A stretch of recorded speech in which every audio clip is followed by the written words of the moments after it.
Bonjour et bienvenue sur cette réflexion un peu particulière, la disqualification.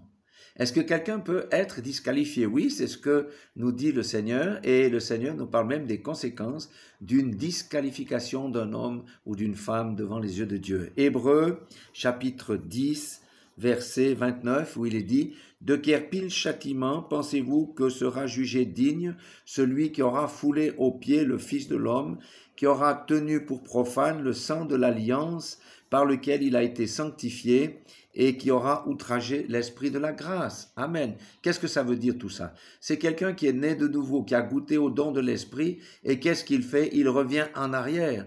Il retourne dans le bourbier comme la truie, fraîchement lavée, et comme le chien qui retourne à son vomi.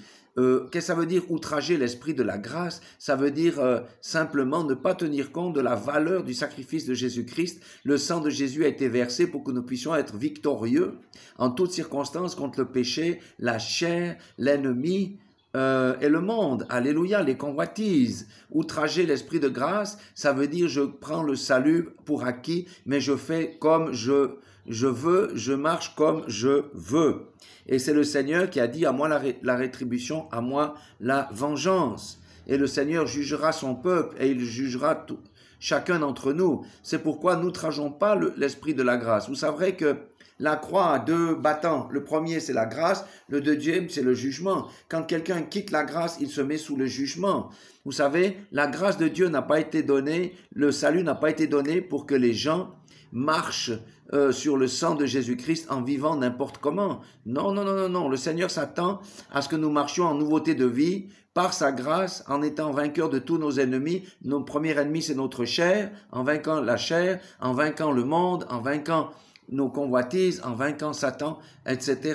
C'est pourquoi le Seigneur sonne la trompette de bien faire attention à la voie où nous marchons, qu'elle soit vraiment en pleine lumière et que nous soyons entièrement dédiés à notre Seigneur et que notre Dieu soit à la première place. Voilà, quelqu'un peut être disqualifié? Ben, la réponse est oui, totalement. Alléluia. Ne prenons pas les avertissements de Dieu à la légère. Soyez tous bénis dans le nom puissant de Jésus-Christ de Nazareth. Amen.